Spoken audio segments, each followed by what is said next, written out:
Hello and welcome to week 5 in the NFL. I am Big Italy 42 here talking about some of my favorite plays and also highlighting some great contests at FantasyHub.com. Looking here at the athlete leagues, obviously you're helping out some great charity causes here. Each athlete has their own individual charity, so if you want to find out things about that, go ahead and just click on these. I'll give you some information. You can donate some money, get some great memorabilia, some great prizes to help out great charities as well, plus some bragging rights. You got Albert Pujols, Greg Jennings. Of course, you got your featured Kurt Warner contest up here, there as well. Isaac Bruce. So a lot of great contests there. If you look at big tournaments here, this is where you're going to want to try to make your big money. You've got contests anywhere down here from 25 cents up to $100 in the Hail Mary. So get yourself in these contests. Going to be some fun times, a lot of money to be made, and a lot of charities to help out this weekend at FantasyHub.com, as there always are. So now, without further ado, I'm going to go ahead and show you some of my favorite plays for the week, and then I'm going to show you how to put those plays into the lineup optimizer at Daily Fantasy Cafe to build yourself Fantasy Hub lineups here. So moving over here to a contest, I'm going with a top option. It's going to be a tough call here between Aaron Rodgers and Tom Brady this week. Obviously, Aaron Rodgers has been tremendous, but Tom Brady has been equally effective so far this season. 9 touchdown passes through just 3 games. Still tied for third in the league, despite the fact that he already had his bye week. Top 5 in passing yards, despite the fact that he already had his bye week. You get the picture here. 371 yards a game so far for Tom Brady. Not quite a sustainable number, but you don't expect that his average number is going to be significantly lower than that. I mean, 300 yards and 3 touchdowns is always in the realm of possibility for Tom Brady. And this is a Dallas team that is in the bottom third of the league against the pass.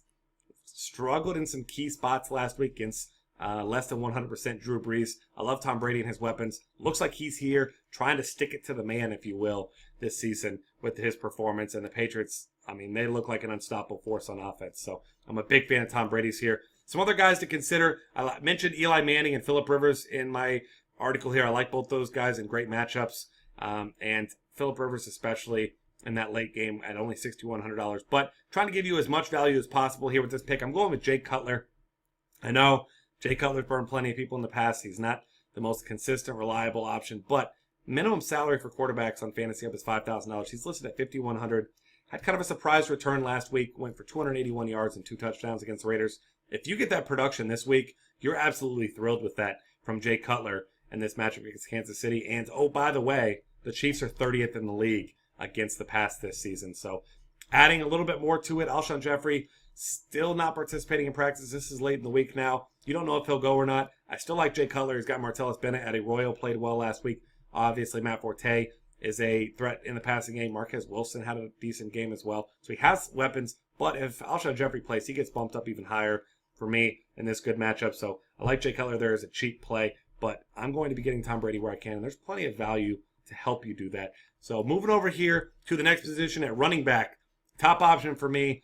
I'm not going to say it isn't close. These top 2 guys are close, but he's easily my favorite option. And that's Le'Veon Bell at $8,400 against the San Diego Chargers on Monday night. San Diego is a team that's 30th in the league against pass-catching running backs. Le'Veon Bell, in my mind, the best pass-catching back in the league. We'll get to Jamal Charles here in a second, but each of his 2 games since his return, 7 receptions. He had nearly 30 touches last week. With Michael Vick under center, it may only be a few more weeks now. Looks like Ben Roethlisberger getting closer to a return already. But this is a guy that is the focal point of the offense. He's going to see a ton of touches. And he's just so elusive in the open field. He misses tackles. He's strong. He's fast. I mean, everything about Le'Veon Bell shapes up for a phenomenal performance on Monday night. I'll be having a ton of shares of Le'Veon Bell here. Nice high floor, incredibly high ceiling as well. Averaging over 27 fantasy points a game in the 2 games since his return. Right behind him, you got Jamal Charles, $7,700, facing off against a Bears defense that is 27th against the run. Jamal Charles, obviously a huge threat in the passing game as well. Mentioned Alex Smith and the Chiefs are a team whose defense really has not been good this season. And we'll get to more on this Chiefs offense, but the Chiefs offense actually showing up the last couple of weeks. They haven't really been closing out drives, but the yardage has been there. The opportunity's been there. Charles catches plenty of passes. So if you can't afford Bell, get Charles. I don't mind playing both if you want to pay out for both. Both guys with incredibly high floors and big ceilings as well. Looking for now, of course, a value play. And my favorite value play this week is going to be $4,600 Dion Lewis. Obviously, the Patriots, high total. You can look at guys like Edelman, Gronkowski every week. More on one of those guys here in a second, but I love Dion Lewis and the high floor that he brings. He's averaging 5 catches a game. His worst performance so far this season is 16 fantasy points, and at $4,600, you're thrilled if you get 16 fantasy points.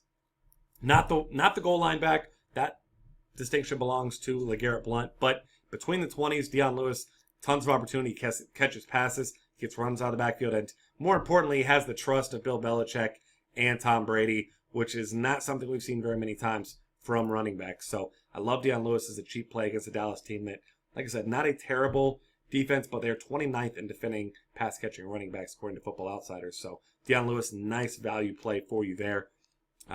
That's my favorite play there. Down cheap. You want to get yourself some pieces of this Buffalo team, but you've got LaShawn McCoy out. Carlos Williams still hasn't been practicing. Now it looks like it's going to be a timeshare. That's a phenomenal matchup, but I just am not going to be investing very heavily in that one at all. Devontae Freeman's a guy who's been absolutely incredible over the past 2 weeks, but Tevin Coleman coming back this week maybe cuts into his workload a little bit, so makes him more of a GPP play for me there. But those are the guys I'm targeting for the most part. Moving over here, I will throw out Justin Forsett as well. I've got him written up here in the article as well. Too cheap for a guy who, despite not getting many goal line touches, I mean, he's been producing, and he gets a great matchup against the Browns, who have been awful against the run seemingly forever, but especially so much this season. Wide receiver, I go on all day about Julio Jones and Odell Beckham. Those are the top 2 plays, if you ask me. Both those guys in phenomenal spots. Demaryius Thomas not too far behind either. But, I mean, those guys, you're going to need to pay up somewhere. You're going to have to save some salary somewhere. I don't mind paying up at running back this week. Get yourself that nice high floor, and then get yourself some value at wide receiver, because there's a lot of guys that I love. Starting with one guy who is just way too cheap for his recent production, Jeremy Maclin, 19 catches, 289 yards, and a touchdown over the last 2 weeks. He has been the added spark that this Chiefs offense has desperately needed for years. He finally got in the end zone. The wide receiver curse is over, but the great thing about Jeremy Maclin is he's been a volume guy recently. Haven't been a whole lot of shots downfield. Alex Smith isn't the type of quarterback to air the ball out down the field, but Jeremy Maclin at $5,800 is far too cheap. I imagine he's going to be one of the highest, if not the highest owned player at wide receiver this week, and it's going to be hard for me not to have him in every single one of my lineups. Outside of that, I'm going with my cheap play of the week, and this may be a guy you've never heard of, but he looks good. He's going to take on a bigger role. Steve Smith Sr., officially listed as doubtful. I mean, you've heard broken ribs, you've heard broken bones in his back. I mean, I know the guy's a tough competitor, but I just don't see any way that he plays this week. Even if he does, how effective can you be with whatever it may be? You've seen conflicting reports. The guy's not healthy. I don't expect him to play. Kamar Aiken is a guy who's had multiple 5-catch games this season. Kind of got shut out completely in the Cincinnati game, but I mean, that was Steve Smith versus A.J. Green. I kind of give that box score a pass there. Not worried about the targets there. We saw 17 for Steve Smith in that game. But Kamar Aiken at $3,700. The Browns have been awful against the pass, 27th in the league, and Joe Hayden has not looked good. Don't know how much Kamar Aiken will see of Joe Hayden if Steve Smith is out. Maybe if Steve Smith is in, plays as a decoy with Joe Hayden. Who knows? But either way, at $3,700, Kamar Aiken, a guy who has Joe Flacco's trust. He's gotten red zone looks, and he looks good. He runs good routes. He's got good hands. I love him as a cheap play this week. And then, of course, there's some other cheap guys you can certainly go with here that could certainly set you apart. You've got guys like Allen Robinson sitting here at $5,300. Kendall Wright at $5,300 as well. I like both those guys. And then the next guy I really like, of course, Julian Edelman. That goes without saying. 10 straight games with 10 targets. I mean, it's absolutely incredible. And then Keenan Allen, $7,100. You've got no Stevie Johnson this week. You've got Antonio Gates returning, but you also have Malcolm Floyd banged up. Who knows if he's going to play? So a lot to go around. Keenan Allen, a PPR target monster, $7,100. So if you want to get yourself a nice high floor and a game that should be fairly high scoring, neither defense very good so far this season, gotta love Keenan Allen there. Moving over here to the tight end spot. Hopefully, I'm not telling you anything you don't already know by telling you that Rob Gronkowski is your top play. Now that he's back, I missed being able to play him last week. If you're paying up a tight end, I mean, it's easy each week when he plays. You play Rob Gronkowski or you get a cheaper guy. And fortunately for you and for me, there is one cheaper guy this week, and it's the same cheap guy I went with last week. But Gronkowski's your top option if you can afford him. He's incredible. I mean, his low point this season, 14.1 points in a blowout win against Jacksonville. They ended up winning by 34 points. I think Gronk was pulled when it was a 41-point game. Either way, 4 for 101 was his floor so far this season. Gronkowski, if this game stays close, phenomenal floor, incredible upside, gotta love it. But Charles Clay, the guy I highlighted last week as a cheap play, was 3,100. He's now 3,900. I mean, you need to raise that price a lot more for me to not like Charles Clay this week. Tennessee's been the worst team, according to Football Outsiders, against the tight end this season. Clay, with a ridiculous 26 targets through the last 3 weeks. Put that in perspective, Rob Gronkowski in his first 3 games had 28 targets. So Charles Clay getting a ton of targets here. Had a touchdown called back last week on a, you could say questionable offensive call. Either way, penalty was called, got called back. Still had a huge game. I love him again this week. You got some receivers banged up for Buffalo, and Tyrod Taylor absolutely trusts Charles Clay. He can make big plays. He's a red zone threat. I love him this week if you're not paying for Gronk. And I don't even mind going with both these guys in a couple lineups either. So those are all the plays I'm loving this week. I'm going to show you how now to use the lineup optimizer at dailyfantasycafe.com. So you go in here, dailyfantasycafe.com, click on tools, click on lineup optimizer. Of course, you select Fantasy Hub right here. Obviously, you've got the Thursday night game. You see the colors here are darker. Obviously, that's not included in this slate. You can filter by prices. You can filter by team totals. Obviously, Sunday 1 p.m. is the slate that you want here. So we can go ahead and close the filters here. And what you want to do now, you can look at advanced options. GPP lineups, cash lineups. You obviously want to exclude the defenses against your offensive players. Last thing you want is Rob Gronkowski scoring a touchdown. You have Dallas's defense. Obviously, that was just a random example. You would never be playing a defense against the Patriots. Either way, you could go with this and take out running back and quarterback on the same team. That's not something I feel like it's necessary. We're looking at GPP lineups here, so I think you can leave that on. It's not an ideal strategy at all times, but guys like Alex Smith, Jamal Charles can go well together. There are exceptions to some rules. You can go with individual player exposure. If you select that, you can go down here and select how much exposure you'd like. Say you're making 10 lineups and you want a guy in 7 of them. You just type in 70% there. You can build your own stacks, import those as well. And you can upload your own projections as well. And you can exclude players you want. New models, yards per game allowed, Vegas total. These little eye buttons here give you an idea of exactly what you're looking for there. So I'm going to leave these filters as they are for now. And I'm going to go in here and I'm going to go ahead and lock in some of my favorite players. So first off, the guy I think I have to have and I think you should be thinking about as well, Le'Veon Bell. I'm going to go ahead and lock him in there. Jeremy Maclin I mentioned, just way too cheap. I absolutely love him.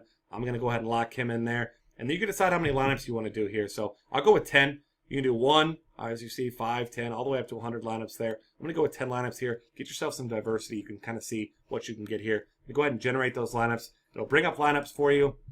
So starting off with this first one, Alex Smith, Devonta Freeman, Todd Gurley. Real cheap value play right there. So not one that I mentioned in the article, but guy who had a tremendous breakout game last week. $4,100, very, very cheap. Maclin, Fitzgerald's been one of the most consistent running back or wide receivers in all of football so far. You get Bell, Edelman, and Charles Clay. Chiefs defense against the guy I mentioned earlier, Jay Cutler, but he has been prone for turnovers. So, and then you can look through these guys for some other values. Willie Snead is a sneaky play there, a guy who has really emerged in that Saints offense recently. And then you go down here, obviously these GPP plays. Colin Kaepernick, bare minimum play against the Giants. Going to be a tough one there. Maybe that's one that you leave out. And if you don't want to see Colin Kaepernick in there, you can go and exclude him. So go through some more. Look in here. You've got some more Alex Smith tournament lineups there. This one's nice here. You got Alex Smith. You've got Jeremy Maclin. You got that pairing right there. You got Bell. Ravens defense against the Browns is solid. Kamar Aiken, who I mentioned earlier, didn't lock him in, but he ends up showing up as a great value play there as well. And then you get Julio Jones and Devonta Freeman, who have had big games together. Obviously, that could be the case this week. It could not be the case. Hard to say with the Tevin Coleman thing, but this is a great way to get yourself an idea of maybe some players you're missing out on, maybe some lineup construction. It gives you how much of the salary you use, estimated point values, things of that nature. So hopefully that helped you out with some plays you want to look at this week, and as well helping you out with using a lineup optimizer to build yourself some lineups for this week. So good luck this week. See you at the top of each of the leaderboards, hopefully. And if you have any questions, you can find me at BigItaly42. And if not, good luck this week, and I'll see you again next week.